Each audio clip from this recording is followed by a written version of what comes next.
This time I'm doing the hedgehog. This time I'm very head heavy. I spent the last couple of weeks with my nephew, who's 2, and when he dances, his head leads. I think I've picked up. Hey everybody, what's going on? It's John from the Virtual Crate Podcast, and I'm back with Dusty. What's going on, Dusty? How you doing? I'm doing okay. Before we get into our first topic, I just wanted to remind people that you can find us on Facebook and Apple Podcast and Google Podcast and Spotify and a bunch of other places. YouTube, we put these up on YouTube. Follow, subscribe, like, comment, be a part of the conversation. Tell us that we smell, because you can smell us over audio. Mm-hmm. That's right.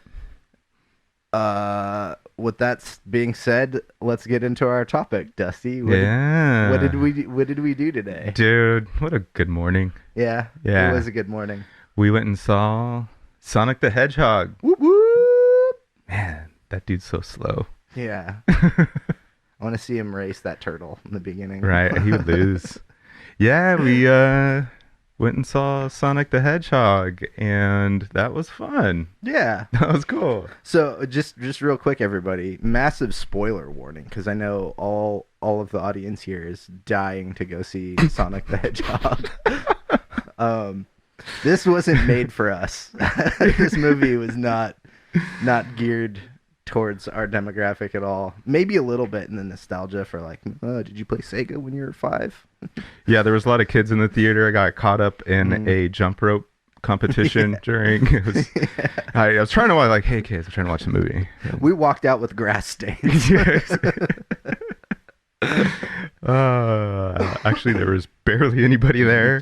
Yeah, it was a pretty small screening, but there were a lot of kids there for as many people that were there. We did a few things that honestly I don't know. I don't know if I'm kind of proud of it, but we sat in the handicap seats. Yeah, we did. We did.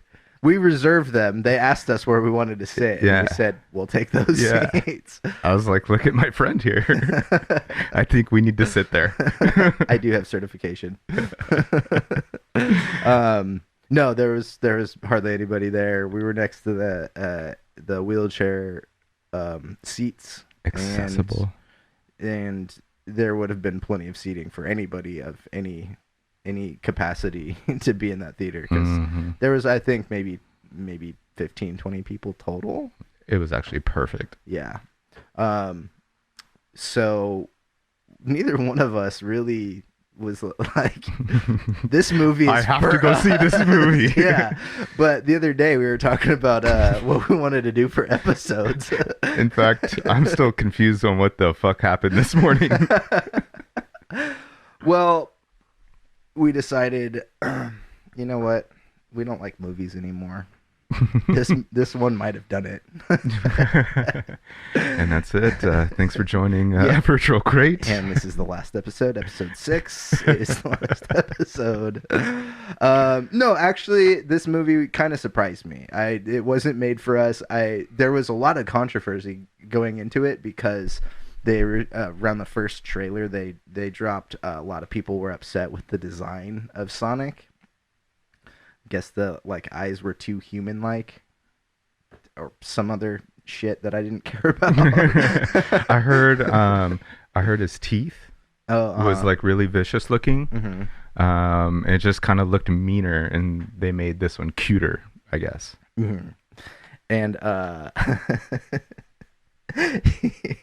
just the like rage from the internet about like the look of a character for a kids movie.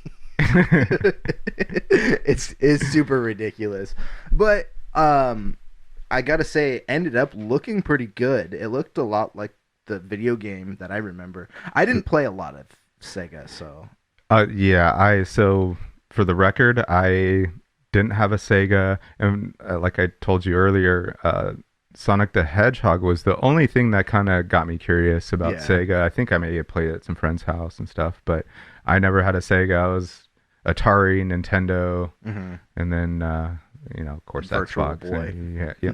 Actually, I don't even own a console anymore. I don't play, but And so for all, which is to the point of I knew nothing about the movie. I didn't see a preview. So when you asked me to go, I was like, sweet, let's do it. And I'll keep it quiet. Like, I don't want to know anything about it. With exception of some friends I was hanging out with last night, Nathan and Andrea. Happy birthday, Nathan. Happy birthday to you. They had told me about the first version of Sonic and how they changed it. I loved it. I thought he was from beginning to end an awesome character. Yeah. He is kind of annoying by trait. That's just kind of who he is, but it didn't get overly annoying. He's going 1,000 miles an hour, like mentally and physically. Yeah, just a lot of cocaine. Yeah. But yeah, it was John Burkhart in the 90s. Back when I had my like punk rock mullet. What's funny is you thought you were like running that fast, but really you're just laying in the ground in the park. And that wasn't cocaine, that was LSD. I'm going so fast, guys. You're face down in the grass. 2 blocks later, your friends are like, "Where's John?" Yeah, but no, I thought he was gonna be super annoying, and he wasn't. He was a lovable amount of annoying. Yeah, I thought they did a good job with right when he was about to go over the top annoying, they switched it up. Mm-hmm. Whether it was a conversation he was having with who's the dude? James Marsden, the main character, the main like human character. Yeah. Okay, Cyclops from X-Men. Thank you. That's right. He's great. I love James Marsden. This whole like episode, I'm gonna just refer to him as Cyclops. Cyclops. Okay, fair enough. Because I don't give a fuck about his name. Or as they call him in the movie, Donut Lord. I'll accept that as well. Okay, we need to talk about this is a kid's movie. Yeah, and he's Donut Lord. Yeah, because he fucked the donuts. Oh, that got. I mean, what is this? No, I'm just kidding. He did not fuck donuts. It would have been awesome, though. Some glazed donuts. Glazed donuts. Oh, man. So, yeah, James Marsden was, like, the lead human character in this movie, and he's the sheriff of this, like, small town in Montana, and he's actually kind of funny, because he talks about it in the movie. He feels like he's babysitting his town, you know? Yeah. And he's just kind of like, whatever. Yeah. Sonic's watching him the whole time. Those where the Donut Lord name comes from, because he's always like talking to himself and eating donuts. So he's like, you're the Donut Lord. And it's just him and the other guy, right? Like, because there's no other deputies or anything. Yeah. Which, by the way, I think I leaned over it. That other actor in that as the deputy. He is one of the 2 stormtroopers that punched Baby Yoda in The Mandalorian. Yeah. And yeah, he's been in a bunch of other stuff that's pretty funny. He was on a show called Happy Endings, and he's in Iron Man 3 briefly. Oh. Yeah, he plays like a TV I don't know if he's a camera guy, the guy that drives the truck. The live truck, and is like setting stuff up, and Tony Stark needs some equipment from the thing, and so he like freaks out, and he's like, dude, I modeled myself after you. He's got the same Tony Stark like facial hair and everything. It's a pretty funny scene. But yeah, that dude is funny, and every time he popped up in Sonic, I was just giggling already. I was like, this guy again. He's he's just kind of a buffoon like deputy. Oh, the power went out, I don't know what to do. Yeah, it's pretty ridiculous. Do you want to, like, take the audience from beginning to end really quick? Sure, let's do it. Okay. So, spoilers. Yeah, starting... Which is why you listen to this. Now. So it starts off with him getting chased in the city. Yeah, first shot is through San Francisco, and, like, there's explosions and, like, little... like zips of light from I almost called him the Flash. Sonic. Wrong show. This ain't the CW. Thank you, Raw Garden. You're right. I have no idea. Yeah. And so it kind of stops and says, I forget the what he says, but basically they do a flashback of before that, how he gets there, and they're in this small town. Where's the town again? It's like Green Hill or something like that in Montana. Yeah, so it's a little tiny town, and that's where. Oh no, because when he's like a little kid, he's on this island, and an owl's like taking care of him. It's kind of the video game representation, like where he grows up in the movie is kind of the island that you're used to seeing in the video game, where it's like loop-de-loops, and it looks a little bit like that same. And it was visuals. Awesome. Yeah, they did a really good job. So that's where he grows up, is on this like island thing. And who are those little fuckers that came in? I don't know, but the ones I spaced out at that point. The ones that were like chasing him, trying to get him. I don't know, but I feel like, and this might be something for a future movie, because they might do a sequel to this. They set the up way some it ended. stuff. We'll get to that. But it feels like those might be the like slow versions of his species. It almost felt like to me, because they're the same height, but they were just wrapped up in garb, and you couldn't see them. You could see their eyes, and had like the same kind of eyes and stuff. Were they furry? It wasn't a convention, no. Oh.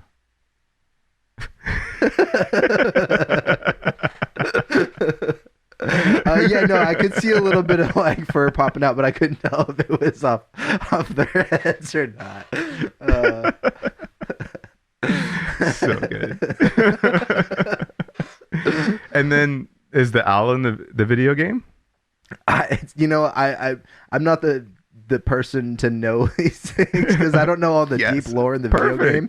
It's perfect. Both Dusty and I think, like, are a little removed from video games. I play a little bit. I really like Zelda Breath of the Wild. It's like the best game ever made. But that's pretty much as far as I go. I'll play that for a little bit, maybe some Mario Kart. That's about it. And I go every couple of years, just nothing. I won't play anything at all. I'm not like a huge gamer. Same here. So both of us were either, Nintendo kids or not really gamers too much. So the lore part... I was actually outside throwing a football and playing basketball. I was playing with imaginary friends. Playing with the next door neighbor girls. Playing doctor. Yeah. Actually, they put me in curls. But hey, whatever you got to do to hang out. Cosmetologists or doctors, chicks. right? Yeah. But so they get attacked. Yeah. And so the rings in the video game for him, they're like coins in Mario, you're just kind of collecting them, but they gave a little purpose to it in the movie. And it's a portal for him to jump from one spot in the universe to another. Yeah. So he does, and he ends up to escape. The owl gets killed. Yeah. Yep. And hold the door. Dude. They robbed it. The owl busted a Hodor. Totally. Man. And so Sonic ends up on Earth. Yeah. And he ends up in that little town, Greenville. Mm-hmm. And he has no friends, but he's just zooming around town in the forest. And he's lived there for like 10 years. Yeah. Yeah, he's 10 been there years for later. Yeah. So he's been there for long enough to know what is popular in media, like catch him up on like the Earth aspect of things. Right. They just did like, cool, there's this alien here 10 years later. I'm like, I can deal with that. Yeah. I don't need to see this is what baseball is. Yeah. Or, the weird stuff they do in movies sometimes.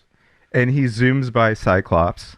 Yeah. And which that's a great scene, because that was cool. He's in his cop car, and he's got the speed radar out, and there's nobody driving. Yeah, so the guy's bored to death, and he's talking to his donut and blah blah blah, and then Sonic just zooms by and it clocks him at like 295 or something like that. Yeah, and so then again, then he ends up in the back window. Yeah, and you see him because he's like basically trying to time himself, and he's using the cop car to do it. It's so good. Oh, is that what he was doing? Yeah, because you kept going by, and then you'd see him pop up in the back to try to look at the like radar, and then he'd disappear again. No, I didn't even put that together. That is I was like, bitchin'. That's fucking hilarious. Nice. Yeah. Yeah. And then, so that's kind of the first contact with Cyclops. Yeah. And then, but come to find out, he Sonic creeps on him and his, what is it, his wife? Yeah, I think they Yeah. they might have said it, but it's kind of vague because like they And don't. what's her name? Um, oh, I forget her name. Starts with an M. Maddie. In the movie or in real Yeah, life? in the movie it's Oh, Maddie. do you know who her name in real life? It was. She's beautiful. Yeah, Yeah. I don't remember Mm. her name. Thank you, Rock Garden. Yeah, yeah. Sponsored by.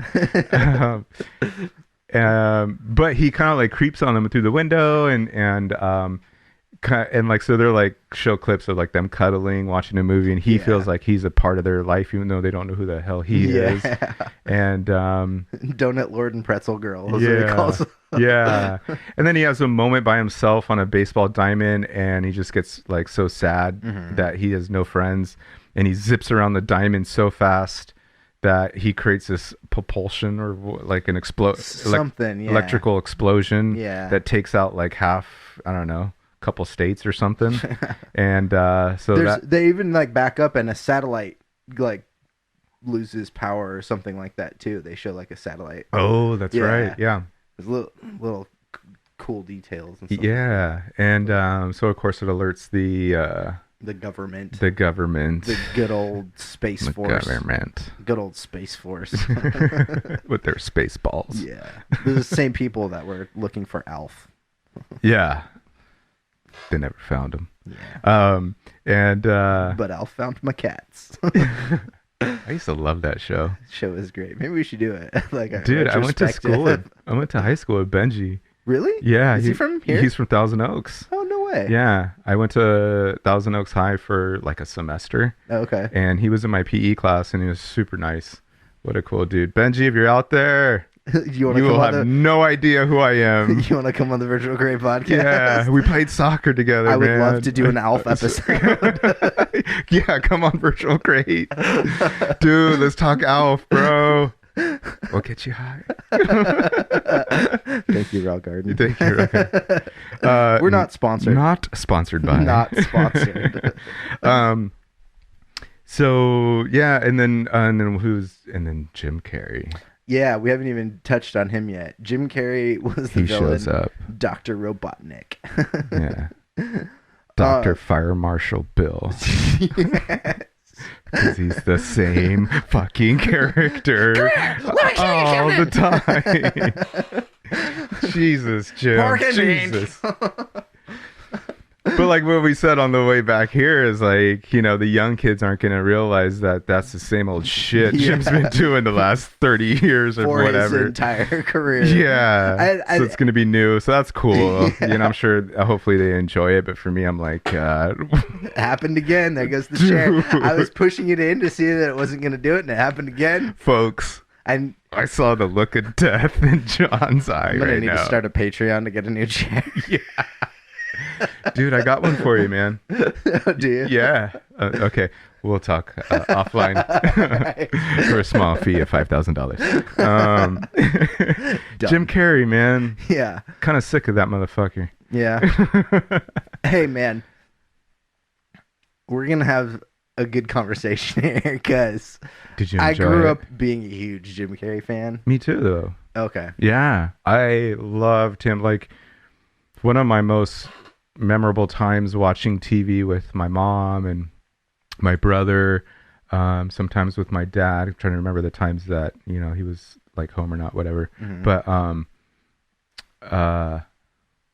of them was, of course, Cheers, and the other was In Living Color. In Living Color. That was so fucking fun, and Jim Carrey was goddamn brilliant. Yeah, like.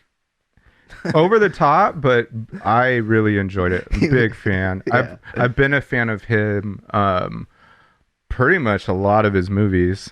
It's just this one, it's kind of I felt like, okay, is this a Jim Carrey fucking thing, or is this a Sonic the Hedgehog movie? Yeah, that's fair. That's fair. That's it. That's fair. Yeah, But still, Jim Carrey, though, there was some really good moments with him. I will say that. And like when he punches the dude in the throat.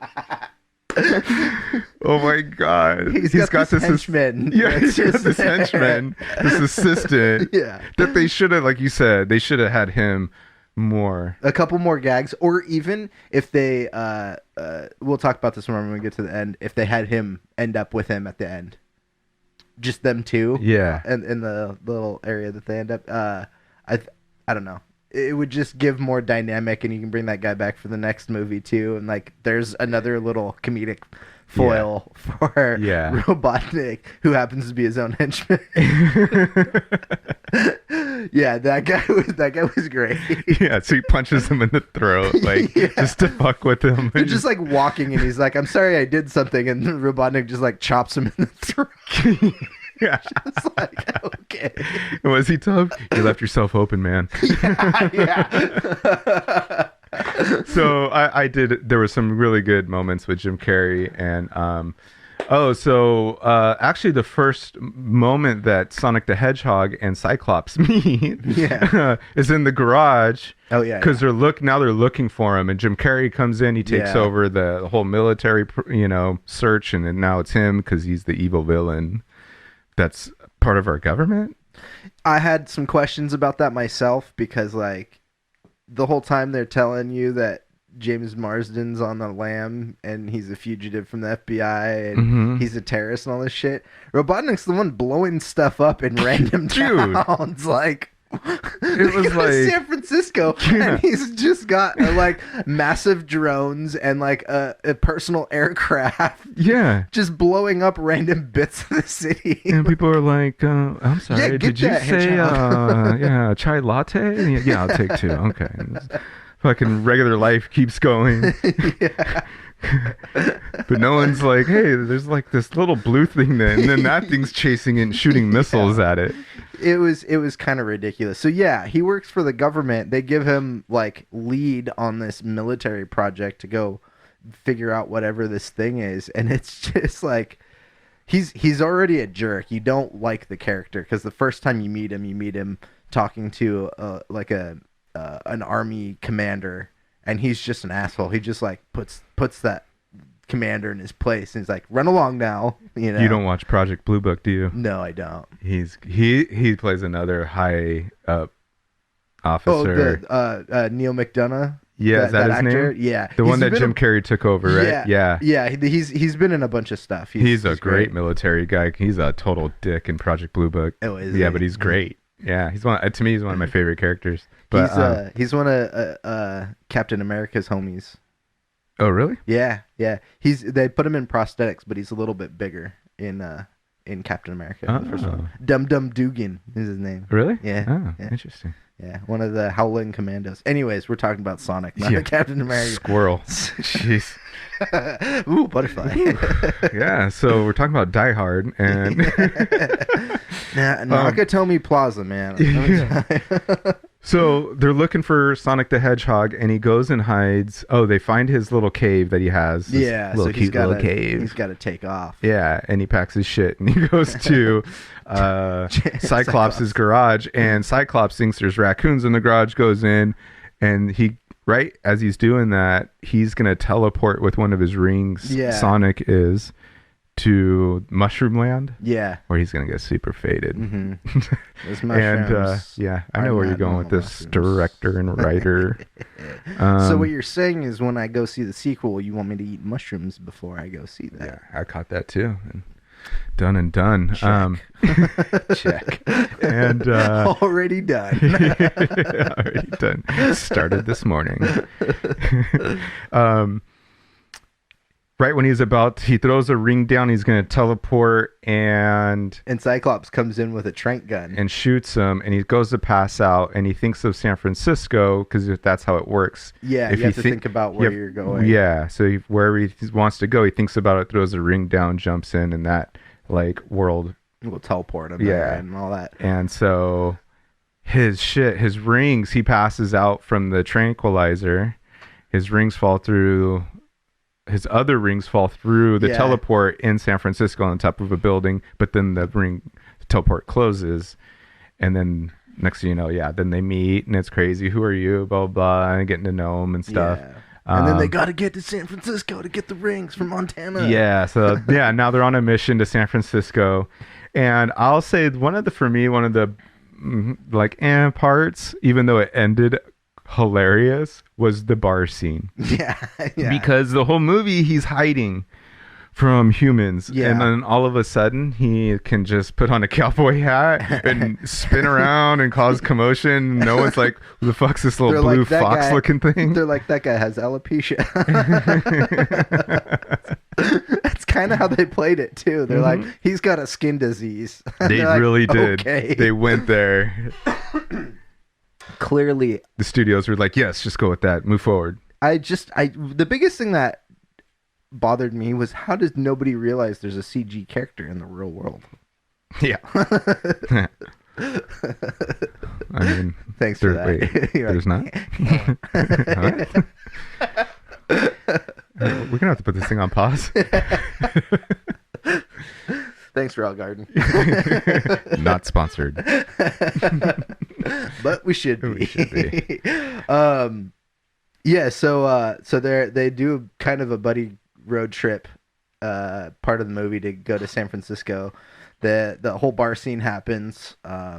Sonic's wanting to experience the world. You know, he's actually becoming more sad that he's leaving, because he's like, well, I've been here for so long and I don't have any friends. You know, he puts a bucket list together and they start doing all this stuff and basically get into a bar fight.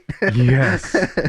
And yeah, we don't like your kind around here. Yeah. I was wondering where they were gonna go with that, because you know, it is kind of a family movie. I was like, are they gonna say like gay people or something like that? Like, is this gonna get there? And then it was like hipsters, and I was like, I feel like that was kind of another way of what's weird though is right at that time, that's when you kind of like started holding my hand. Yeah. So I was like, I got scared. Yeah. I started crying. You did. I have the tissues to prove it. But so this bar fight is about to begin. And you know, it was kind of like, did you see Over the Hedge? No, I didn't. It was really it was a cute movie. And there's this, I think it's a weasel or whatever, but it's a cute little weasel looking thing. And he, towards the end of the movie, he drinks like a power drink, like a Red Bull or something. And he's already hyper. So the world just stops because he's going so fast. And it's like, and that's what this reminded me of. And so this bar fight's about to begin, and this big dude's coming at Sonic for some reason. Yeah, he's about to the punch... biggest dude in the room is picking on something that's 2 feet tall. He's gonna punch the guy with the skin disease. Yeah. What the fuck? Now that we're talking about this, man, this is good. See, we're dissecting this, because what the fuck? Leave him be, man. Yeah, right? Buy him a beer. Be like, dude, sorry your life sucks. I know. I'm sorry you just were born as a CG character. Yeah. And so right when he's about to go at him and punch him, like, Sonic turns it on. Yeah, and they do like in some of the last couple X-Men movies, there's a Quicksilver character, and they do the like thing where time slows down, he runs real fast and like saves a bunch of people. It's kind of like that, only he's like fucking with people, like he's TPing people. And, like, tying them up to like a fan. Yeah. And then at the end he puts the bear, there's like a stuffed bear head on the wall. He puts it on the guy that's about to punch it. So then when reality goes back, the guy doesn't see, so he runs right through a window.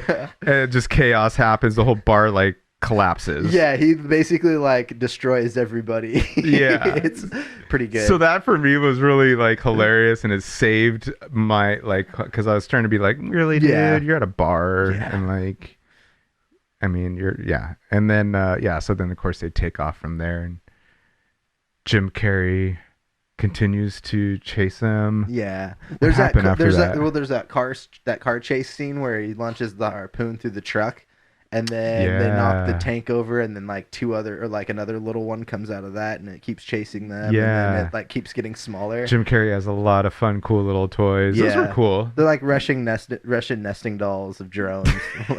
Yeah, exactly. It's like a tank, and then it was like a smaller car inside the tank, and then inside that was like a one-wheeled motorcycle thing, and then inside of that was like a little tiny drone that could uncap the top of their truck. Which, dude, I want one of those trucks now. Yeah. It was just basically a Tacoma where they just took the top off completely. Oh my God, yeah. No windshield, nothing. It was hilarious. That was so good. And they roll into San Francisco driving it. People on bikes are like, what the hell is that? Oh, and then so then they meet up with, because they were meeting up, his wife had left before him. So he was planning. Missed that part. There was a little bit of weird. That's probably stuff. when I went to the restroom. Yeah, I couldn't understand. They bring his like fiance into it, but they make a joke that she's the girl next door because he's using her Wi-Fi, and then like, I don't know, like they don't live together or something like that, but they're married. But her sister lives in San Francisco, and then he's like, I'm gonna move to San Francisco. I just went cross-eyed. Yeah, me too. What movie did we see? Cool. Spider-Man Into the Spider-Verse. Best movie I've ever seen. Done. Talk to you later, Dusty. And thanks for listening. But he runs in. So his wife's at his sister's house. Yeah. And he meets up with them there, pulls up in the Tacoma that's missing the top, which is hilarious. But this part was like funny. Yeah. He runs in with Sonic covered in a blanket, and it looked like it was an Annie doll in that blanket. That was fucking horrible. To me, at one point, it looked to me like there was a balloon on one end of the blanket and just like a wrapped up sweatshirt down for the rest of the body. I mean, why didn't they just have a life-size stuffed animal of it? Because whatever that was under that blanket, it looked like just pillows. Yeah. I mean, it was terrible. Did not look real. But he goes in and exposes Sonic to his family. Yeah.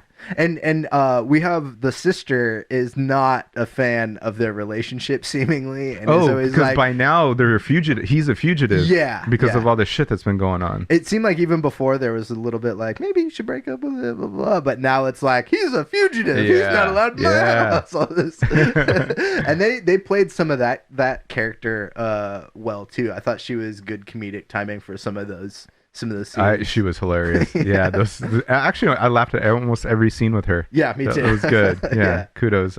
Whoever you are, I don't know your name. She's all like tied up, and she's like, "I'm tied up in my own house. Just get the Fitbit." Just get the Fitbit. I gotta go to the bathroom. So they're at the house, and they because she lives in the Bay Area. It seems like that's where they.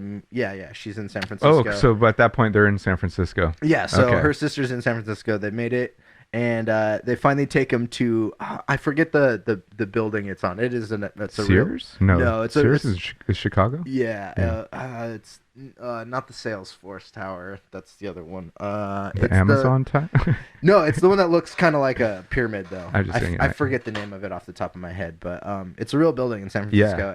And his coins or his little rings the bag of rings ends up on the top of that. So they have to get to the top of this. And there was a moment that kind of threw me off because like I was making the Flash joke earlier. This happens in the Flash all the time where he just can run up the side of a building because if you can run that fast, then why not? Yeah, I was like, that part confused me. And then they show him doing it. Sonic, they show him doing it a little bit. When they're falling off the building, he starts running down it. Right. And when they first get there, he can't get up there. He's like, the door's locked. And I'm like, just run up the side of the building. Yeah, so they take him to the building and they show him for the first time and he's like, oh, blah, blah, blah. And then boom, he takes off. Yeah. And so you're thinking, oh, but he's got this, which would have been, I think there was no way, now that I think about it, there's probably no way around it to make that scene more like dramatic. Yeah. Because otherwise he would zip up, grab it, and come back down, and the story. Done. Yeah. Yeah, so they kind of had to do that. Yeah. But they, you know what? They did invent a scenario for one of their funnier jokes in the movie, which was when he's in the bag at the elevator. That was so funny. It's Cyclops and his like wife or fiance, and they're trying to get up to this building, and they have Sonic in a duffel bag, and there's two people standing next to him, and Sonic starts talking, and the lady's like, "Do you have your child in a bag?" And he's like, No. Well, it's not my child, but there's this whole gag with it, and it was really funny. And the people start backing away, and it's It's a funny child endangerment joke. Yeah. And it was like short and sweet too. Yeah. They didn't make anything out of it. No one's chasing a couple with a fucking baby in a duffel bag. I feel like they put that joke in there for the parents watching that. They're like, I know you think about this once. Totally. You're not going to do it, but I'm sure you've thought about this. Just throw the kid the bag. Yeah, here's a gift. Enjoy it. But yeah, once we get to the top of the building, they're about to say their goodbyes, and then Jim Carrey comes back, and this is where the beginning of the movie, we catch up to the beginning of the movie. When Robotnik's basically chasing him down, and he shoots all these missiles at him. Well, and there's some pretty good dialogue back and forth with him. That was really good. And then he pushes him. So Jim Carrey's about to just unload missiles on him and kill him. Thought this was a kid movie. Yeah, right. And murder's fine. Yeah, and so Cyclops and his wife, obviously they don't have a chance. So he pushes him off the building. Missiles fire. He's like, then boom, everything slows down because he's gonna go at it, and then he kind of saves them, and then it turns in. That's when like the flashback happens. Yeah, and then what happened after that? They warp a bit. So when they're falling off the building, he throws he comes to and grabs one of the rings and then throws it down. So Cyclops and his girlfriend or whatever, they warp back into like some barn in back home, back in Montana. Yeah, and then somewhere during the battle they warp too. And then all of a sudden it's nighttime in Montana. Yeah. Instead of noon in San Francisco. Yeah, the time difference does not add up. Right. No, it's like an hour or two, not like the other side of the world. And then we get that whole final battle in the downtown area of the small town. Yeah. Which was fun, and you get the little whole heartfelt like, we're your friends. Yeah. Yeah. And Sonic goes apeshit with all his electricity and basically takes out Jim Carrey. Yeah. Oh, and then it ends with the Cyclops helps him by throwing a ring out. And he actually teleports him to the Mushroom world. Yeah. And then they all kind of live happily ever after. Kind of, right? Yeah, for the most part. And then they said there were after credit scenes, but there's two credit scenes. There's one that basically starts kind of as the credits start, and that was catching up with Jim Carrey in the Mushroom Land, where he's shaved his head and he looks a little bit more like the video game version. Oh, okay. Because in the video game he's heavy and he's got that big thick mustache and he's like kind of bald. Oh. So yeah, he looks a little bit more like the game version of him there. Yeah. But yeah, he seems to have like lost his mind, and he has a new sidekick, which is a rock. Which that was kind of a funny gag too. Yeah. What he kept saying, he kept throwing it and saying, I missed it. It was funny. But it's because he's hopping from one mushroom to another, so he's got to take the rock with him. So he throws it. Rock exploration or something like that. Is that what he said? Something stupid like that. And I was just giggling. And then the credits go again. Yeah. And then it cuts off, and it goes to who's that character? Tails. So we get another classic character. I totally remember that character because I played the video game at like some friend's house. Yeah. And I always loved that character. Yeah. Because he'd fly. So he teleports onto Earth. Yeah, he comes out of nowhere and he's got a little device and he says, he makes some comment like, well, he's here. I can find him now or something like that. And it's like setting you up for the sequel. Yeah, and he flies off. Yeah. And then the credits go again. Yeah. And then the credits, there's a lot of like the video game. Yeah. It was super cool. Yeah, it was cool. The directed by like, title sequence was all like 8-bit graphics and stuff. It was cool. I did enjoy this movie a lot more than I thought I was going to. Same here. And for a kids movie, I chuckled a lot more than I thought I was going to as well. I really enjoyed it. I would recommend any parent to take their kid to this. It was cute and fun and had, the old good story behind it of friendship and, and it was funny. I was laughing I think I laughed the whole time. Yeah, I did too. I was ready to just be like, Boo. Yeah.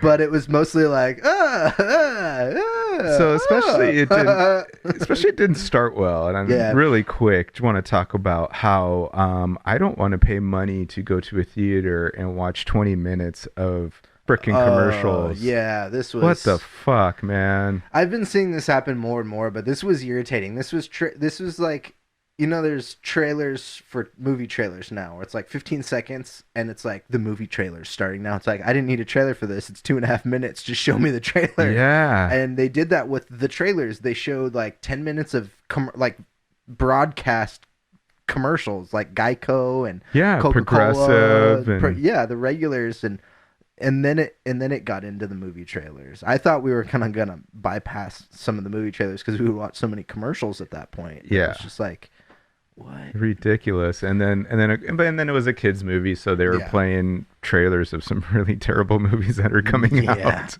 So we were getting tortured from the beginning. And although Sonic to me started off really cool, the minute Jim Carrey came out, I was like, oh, okay, this is gonna kind of ruin it for me. But it kept it going. I had a really good time throughout it. Yeah, it was cool. It was a fun movie. I do like him as like the cartoony kind of villain. He's perfect for it. Yeah. I don't know why I'm hating on him so much. No, I think we've been exposed to him for so long, and a friend of mine watched. There was a Jim Carrey documentary a couple years ago where it talks about him doing the Man on the Moon movie and getting into character, and he just made people's lives miserable and things like that. So I think, with the exposure and seeing some of these things, I think some of our views on some of these actors that we've been around most of our lives kind of falters. But at the same time, if I was a kid seeing this movie, I would be falling in love with Jim Carrey. Yeah, that's it, and I agree, and that's my point of view too. Is this is going to be fun for kids that don't even know who he is, and what, and good for him. He's he knows his niche and he's good at it. It's just funny because it's like that character today was all his characters in one.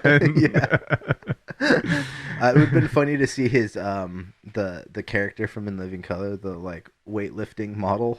Do you remember that in this role? Oh my god! Just Jim Carrey in skimpy bikinis with like little pigtails. Yeah, Zira, or I forgot her name. Zira DeMilo or something like that. Oh my god, so good. So yeah, I give it. What do I give it? B+? Okay. B+. I should give it an A-. I'm gonna also give it a B+. I'm gonna stick with B+. And I'm thinking about this compared to my Joker review, which I gave a B, I think. But I think my ratings also go into rewatchability, and not to say that I'm gonna rewatch either one of those movies, like Sonic or Joker, but I might watch just Sonic again if my nephew's in town or something like that. But actually, there was one thing that I loved about this movie, going back to the kids and younger generation seeing movies like this. After the movie ended and we were sitting in our handicap spots, there was people leaving, coming down the stairs and walking in front of us to leave, and there was a bunch of little kids, and there was at least a couple of them. Once they got down to the flat ground, they were trying to run as fast as they could and pretend to be Sonic. Back and forth. I was enjoying that. I was like, yeah, you get it, kid, because that would have been me. The second I stand up, I'm like, I can run fast. Yeah, exactly. I saw The Sandlot when I was a little kid, and I was like, I want to play baseball. Give me some Chuck Taylors. And then you got beamed with a ball. Yeah, that did not last long at all. That was really cool to see. That's what it's all about. Sparking that imagination for kids and putting them in that mental universe. It's fun. I was very creative like that too when I was a kid. I'm pretty sure most are, and it's just so it was a very one of those movies that can create that little. The imagination for kids. What do you think about real quick the potential of a sequel? Would you see a sequel to this? I think Yeah. I After seeing I would too. the name again, Tail or Tails, yeah. Tails. Tails, After yeah. seeing Tails, it's like you know something Yeah. is coming. Yeah. And with Jim Carrey on the, because basically he's like, oh, so he had one of Hedgehog's hairs with him, which sparks some type of electricity that helps him with whatever. So he's just like, oh, I'll be back by like Christmas or something. Yeah. So I think they're definitely gonna make something, and I'm excited about it. Me too. I will definitely go see a sequel to this just because it was so stupid fun. I will watch this again. Especially once it's out and I can stream it. I'll definitely watch it again. Another Rock Garden night, and then and by when it comes out and to stream it, I'm gonna go back tonight. Watch it again. Get some of those nano gummies and just have a good night. Drop a couple of those watermelon Kana gummies that we're not sponsored by, even though they're amazing. Don't do drugs, kids. Yes. Even though you can run really fast like Sonic the Hedgehog. Not after those gummies, I can't. Yeah. No, you think you can. Again, face down but you're on the ground running in circles.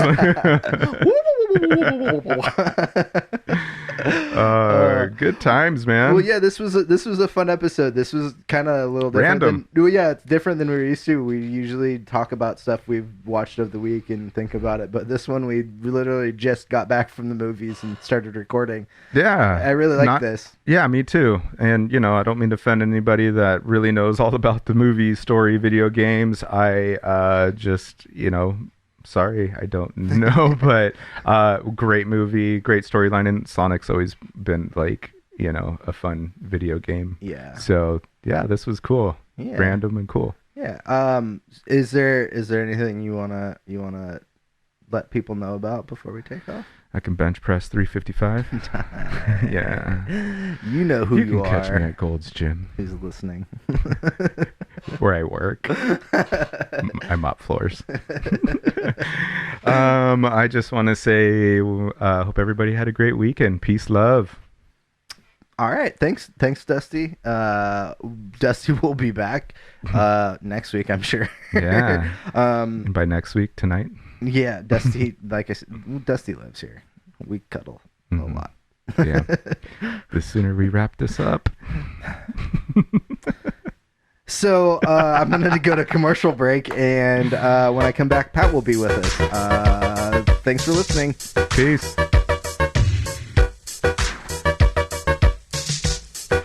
You still got pets? They still trying to get married? We got hamsters or something? Well, whatever you got, consider having a big day at Richard's Pet Wedding Facilities. We've got chairs and grass. Look at this log. And this nervous guy. We remodeled recently, so it's like a brand new magical paradise next to the same dumpster that you're used to off exit 7. Richard's Pet Wedding Facilities. Only the best for your pets. From the day you were born to the day you die, we are there. From the drugs you consume to the food you eat, we made that. When you are at work or being intimate, we are watching. Robots have always been here and always will. Friendly because we choose to be. Our oceans have become more and more polluted, and it's displacing and wiping out entire species. But there's one species that needs a little extra help. The elusive tube-octopus has lost its home in the deep sea, and the rise of mumble rap has negatively affected mating rituals. So please, help us save the tube-octopus.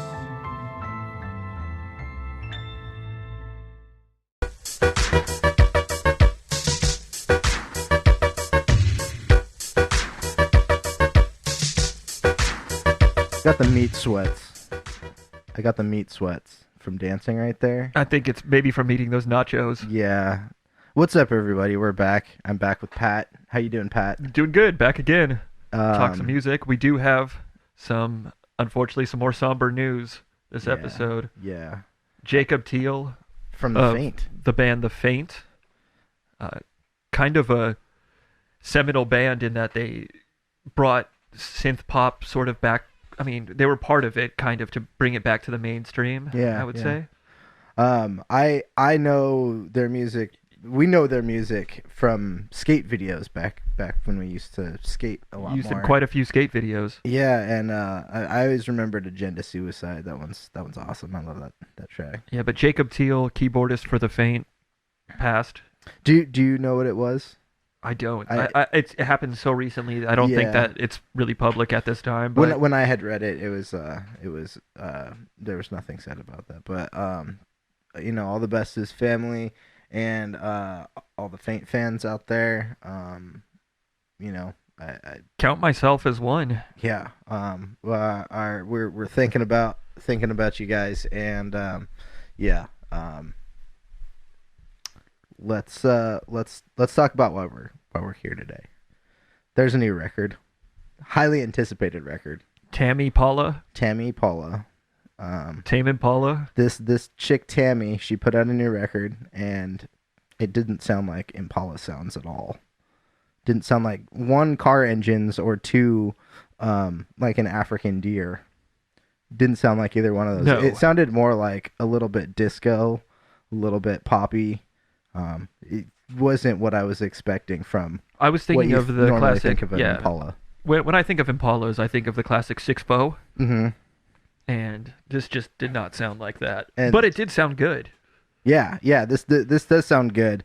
No, we're talking about Tame Impala. I'm being stupid because that's what I do best.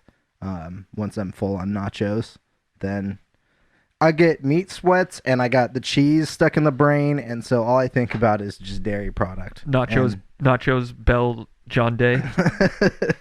That sounds delicious.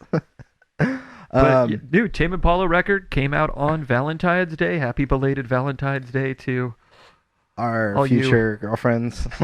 All you pretty ladies out there. I celebrated Valentine's Day with my Japanese body pillow, Coco Shin. Miku? Yeah. Wow, that's her Hatsune middle name. Miku. Big shout out to Miku. So this record, highly anticipated. Tame Impala. Kevin Parker's been a highly sought after producer, particularly after their last record, Currents, came out in 2016. Yeah, Rihanna did a cover of a track. Oh, did she? Yeah. Interesting. I included it on her album too. I know he's worked with various people. Mark Ronson. What's that? Thelonious London, is that his name? Theophilus London. Theophilus London. Sorry, I always do that because nachos. So Nachos Bell John Day. Nachos Bell John Day. But a lot of people are looking for Kevin Parker. They want to work with him. They want him to produce stuff for them. And he said several times that he wants to be the next Max Martin. Yeah. The Swedish pop superstar producer. Oh, I thought you were talking about Mad Max. Oh yeah, close. Mad Max also. They're both Australian. So, so anyways, this record is out.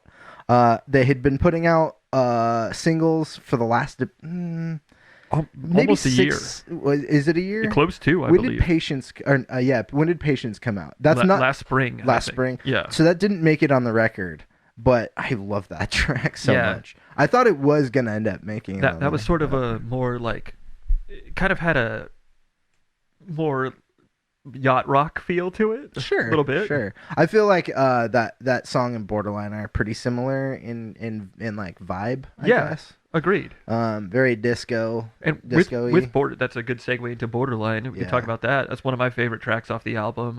Was a single, the second single that they put out, put out from the record. Okay, yeah. But this one is a little bit revamped. They cut the time down a little bit, added a little synth bass, which is beef nice. it up a little bit. Yeah. I'm a fan. Yeah. And then after that, they put out what was the third single? Was it either Posthumous Forgiveness or It Might Be Time? I think It Might Be Time. I think you're right. I think it is. And in the context of the album, It Might Be Time makes a lot of sense. Yeah. The first song is One More Year and the last song is One More Hour. So like there's a lot of time involved in this. Yeah.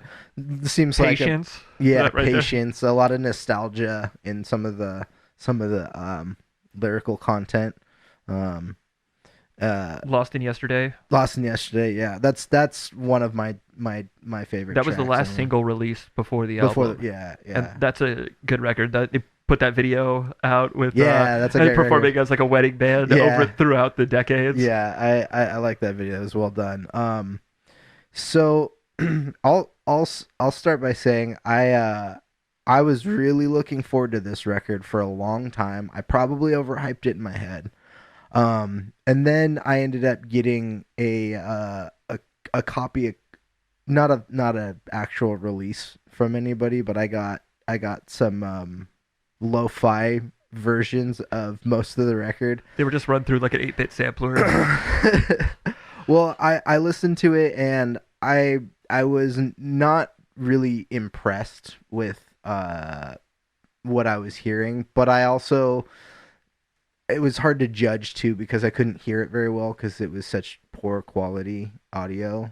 That I'm glad I did listen to it. Now they've done a couple weird things with this record. I've been listening to this on Spotify, and Spotify offers little video loops, which is cool. I like watching the video loops. Those are fun. But they also did something specifically for Spotify where there's like intermittent, like behind the scenes on tracks, or like an interlude that didn't make, like these are like vocal interludes that didn't make it on the record, but they'll tell you if you look at it on Spotify, it was like it was like as a playlist or something. That was the recommended. well, no, if you look at the track list on Spotify, it'll say like for the specific playlist that I was listening to, it'll say like Is It True, which is one of my favorite songs. But before that, it'll be like an interlude, and it'll say, Is It True, Time Warp.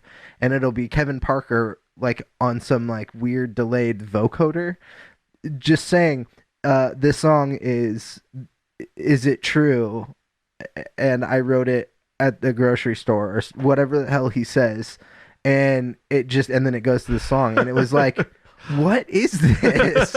Why is this here? And honestly, when I was listening to that, when I first heard that on Spotify, I thought they were doing the one thing I didn't like about Currents. It's not even a song. It's a part of a song that I don't like, and it doesn't work for me. And they did that, and I was like, what the hell? They just made this the album now. Like Sometimes spoken word works nicely in a track. Like there are those King Gizzard. Yeah, for sure. Those tracks. I like that, where it's like the robotic kind of like, it's like a female kind of sounding robotic voice. I don't know. Like, there's just something about how Kevin Parker uses those specific kinds of vocals that just don't work for me. I'd almost just rather listen to him sing. I don't know. But those tracks were weird. But I ended up listening to the record without those time warp interlude parts. And it's much better. So I finally listened to the high quality compact version of the record, and I do like it. It's a good record. I do too, and there were a few standout tracks for me. Yeah, I would really like the sound. The overall sound of the album is classic Tame Impala with the really verbed out, swirly vocals, swirly synths, guitars, bass. This album is really bass and drum heavy. Yeah. It's I keep thinking it's a disco record with a little bit of electronics. Yeah, that sounds... I don't know if our audience heard, but we're visited by my cat Gracie. She just said hello. Hi, Gracie. Gracie liked the new Tame Impala record. She told me. She was in here earlier listening to it. Always nice to get a feline opinion. Yeah. Don't go up on the bed. Finn's up there.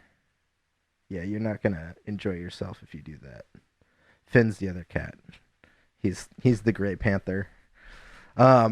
So, yeah, I'll be honest, I don't think this is a full record I'm going to listen to. Just a little bit of context, and I said this in my top 10 records list. I rate things with with the acknowledgement of re-listenability or rewatchability as part of like my rules to how I grade. And this doesn't have like this full record to me doesn't have a lot of re-listenability. There's a lot of tracks that I'll pull off and put on playlists that I'll make. So I think that's kind of my overall just feeling of this record. And I don't want to. I hope I'm not. If Kevin Parker ever listens to this, I'm not saying you made a bad record. It's not working for me, but it's well produced, and there's a lot of stuff to be proud on this. Yeah. Too. And I mean, I'd never knock somebody because he's talked about it took him a year to make this record. Yeah, and apparently he had the record complete, and he had a listening party or something back in November, and noticed that he wanted to make some changes and beef up a few things maybe. Yeah. And the drums are super beefy, man. Yeah. I just keep coming back to that. Yeah. Well, he produced this record well. There's no knock on Kevin Parker. This doesn't make him my least favorite producer or anything like that. I still like Kevin Parker. I want to hear all the stuff he has to do. And also the other thing to be honest about is that I think coming off of an album like Currents, which was my favorite record of 2016, and of the 2010s. And it's hard to top something like that. I don't know that he was ever trying to do that, and that's different fine. record. Yeah, he's making the music he wants to make, and which is fine. I don't want to judge him for that. I just I did notice that there is a little bit of this record more so than other records has a lack of that classic rock feel that they've almost always had. You know, there's always an element of like, not to say there's no guitars on this record, because there are, but they're not as prominent, and there's not like straight up rock songs like there are on all their other records, which is fine. I just think that for me and where I'm at with my listening taste, I just wish there was like maybe a couple of heavier songs on there. Yeah, like for me, I think the breakout song from Currents was "The Less I Know, the Better." Yeah. And that just has like that heavy riff right at the beginning. Mm-hmm. There are some riff heavy songs like "Posthumous Forgiveness." Some heavier guitar in that. Yeah. That's kind of a strange song. I know that he wrote that song as a tribute to his father that passed. Kind of just saying like, you know, being able to forgive him for some of the wrongs that he felt. Because we all have parent issues. Of course. You know? Yeah. It's part of growing up. It's part of life. It is.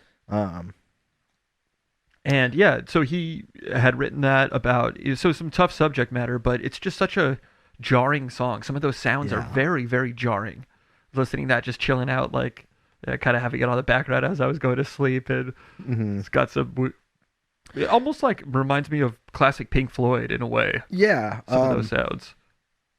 Classic Pink Floyd, but more disco. Yeah, agreed.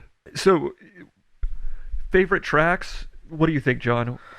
I know you mentioned a couple already, but maybe you could elaborate at those. My two favorite tracks on this record that I'll listen to consistently is "Lost in Yesterday" and the next one, "Is It True." I really love both those songs. Yeah, I love that little gif on "Is It True" where he's drumming and playing the drums, zooming in on his crotch.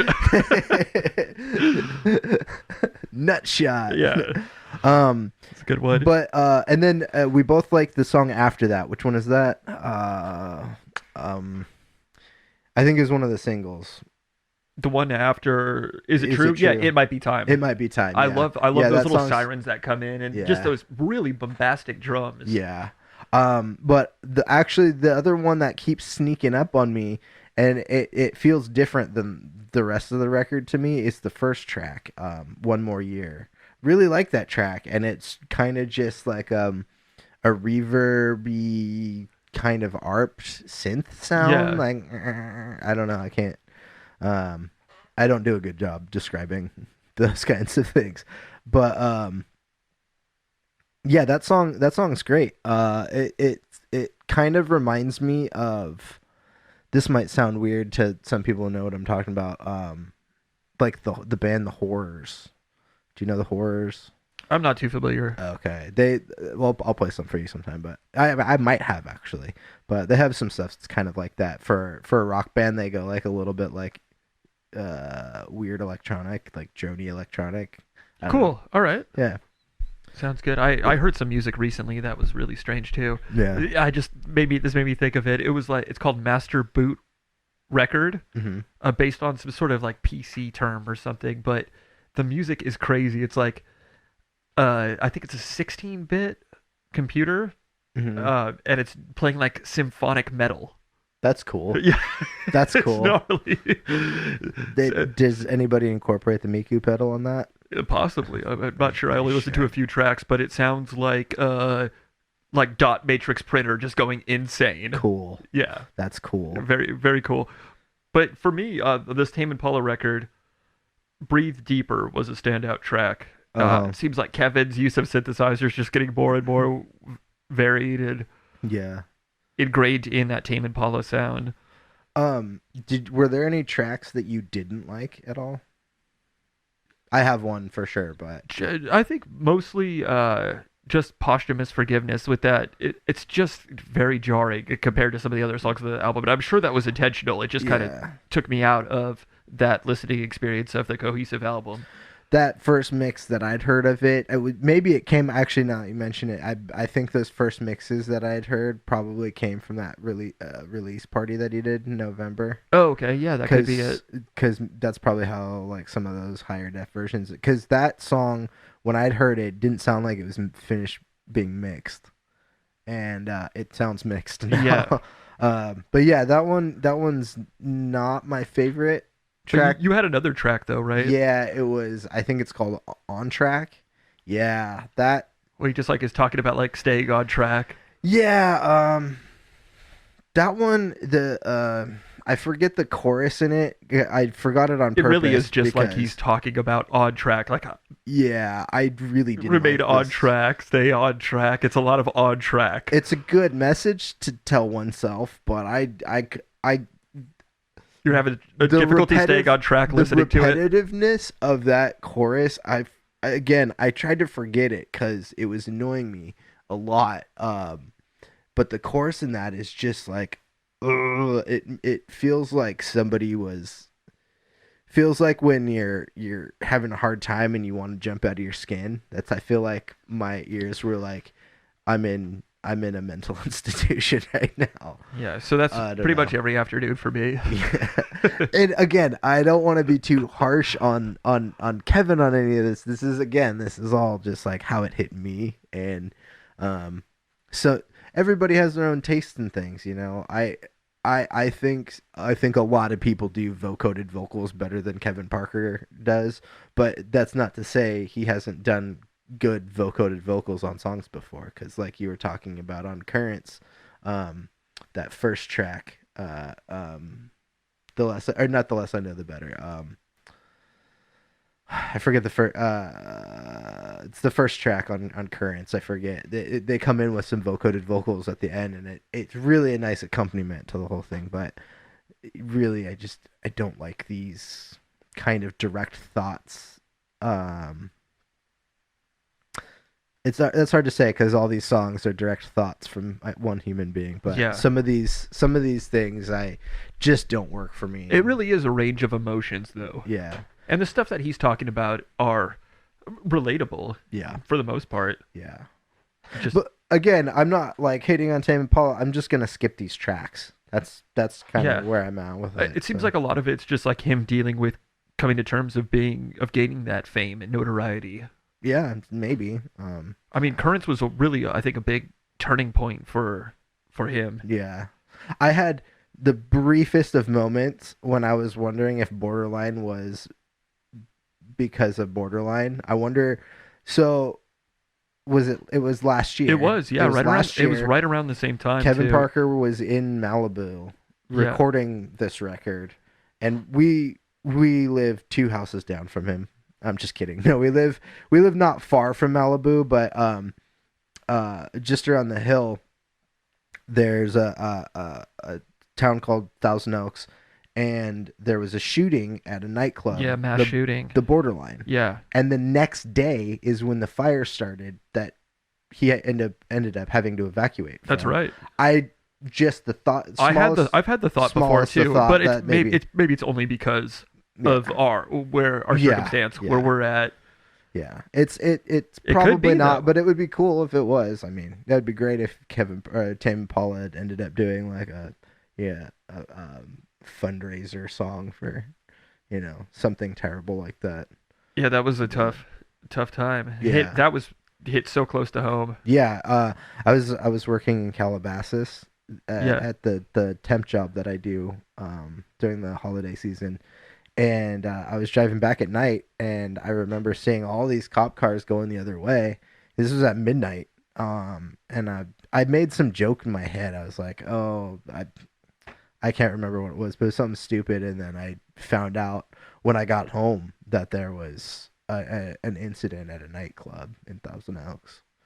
It's a pretty terrible night. Yeah, but this record is not that terrible. No. So. Check it out. Give it a listen. Yeah. I'm sure you'll be able to find at least a few tracks that you'll enjoy. Preferably don't listen to the Spotify one that I listened to. Yeah, watch out for the time warps. I did not enjoy that. It hurts to hear that because we really have both been big fans of what Kevin Parker does and his creativity, but I'm not exactly sure what he was going for with this. Yeah. And I do kind of think this has a lot of us.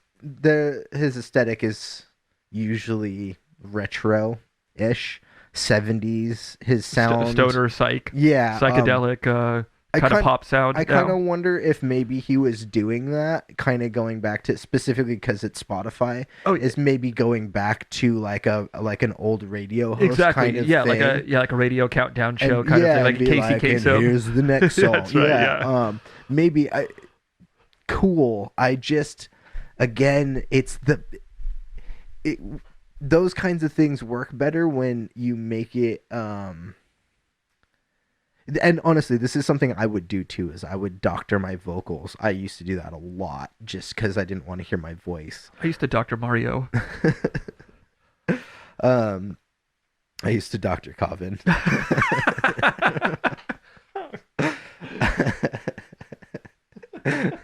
People aren't gonna know what it is. I'll leave it in. So funny, man. Pat, that one's for you. So I used to doctor my vocals too to hide stuff, but I think if you're gonna do this radio host thing, be a host and have like a personality on there. Maybe have somebody else do it. Yeah, John, maybe you should take your own advice and be a host. Maybe offer me a few snacks. Oh, wait, you already do that. I gave you a Coke. Pat bought dinner, so no, that's not what I mean. I was just joking. Just give me shit. So yeah, I don't know. The radio thing's kind of weird. I'd just recommend listening to the damn record without all this other extra crap in it. You should have put Patience on this record. Yeah, great song. I love that song. So Pat, what are your final thoughts? Final thoughts? Just give it a listen. I'm sure you'll like it. I think there's something in there for everybody. Whether you're a fan of the rock, the heavier stuff, there's a little bit of that. Not as much like you were saying, but there is some, and a lot of nice synthesizer stuff. Just a lot of well-produced songs that sound good. A lot of songs that are more upbeat. Get you dancing a little bit. What do you think about the re-listenability? Are you gonna is this something you're gonna listen to? Okay, I will. Yeah. Okay. Cool. Well, there you have it. Pat and I argued, and we beat the shit out of each other as usual. Yeah. As per usual. I'm a bloody mess. Pat, I feel like a rock'em sock'em robot. Yeah, I broke Pat's shins. So go for the shins. Yeah, I cut off 3 of his toes. When they go low, we go lower. Well, anyways, Pat, is there anything you want to tell the listeners before we go? You want to have them follow you on social media or anything? Absolutely. Yeah. Okay. Make sure you tweet at me at Dr. Coven. Cool. And you're also on My tweet, right? My tweet. Yes. Follow me on my tweet at my tweety. My tweety and Dr. Coffin on Twitter. and face page. You're on the face page as well. I've All the big ones. Face page, my Twitter. my tweet. My tweet. What's the video one? Oh yeah, that's Instalam. I think it's Movie Tunnel. Movie Tunnel. Movie Yeah, Tunnel, I'm on yeah, there. He's yeah. on Movie Tunnel And also LinkedIn. and LinkedIn. Cool. Yeah, for the professional peeps out there. Yeah. Make sure you check out my practice. Oh, so the other thing we want to plug is we have music on Spotify. We're called Apple Music, Napster. Yeah, all the all top the big ones. names. Yeah, fuck you, Lars Ulrich, Napster One. You were like the. I actually have a pretty nice anecdote about Lars Ulrich for next episode. Okay. So follow us all on all those, and you can find the New Pants record on Spotify and all that stuff. We just crossed a pretty big play count for us. So we're not going to say what it is, but it's definitely in the thousands. It's 10. 10 listeners. 10 listens. 10 unique listeners. No, thanks everybody who's been listening, and thanks everybody who goes to listen and checks us out. I have some art on Society 6 you can find at Wild Dinosaur, and all my weird stuff. Find the Virtual Crate on Apple podcast, Spotify, wherever Google, you listen Google to your podcast. YouTube, and I also have a WeedTube channel where I consume cannabis and talk about media. So if you do that kind of thing, John After Dark. yeah, it's called Free Willy. Just Johning around. It's called Free Willy. Free Willy 3 starring Vince. I'm also gonna I think I might premiere my new show on that. Cuddling with John, where I just interview people laying in bed. Nice. Yeah. I love that. Yeah. So I hope you guys tune in for the next episode. Thanks for listening, and we'll see you guys in the next one. Over and out.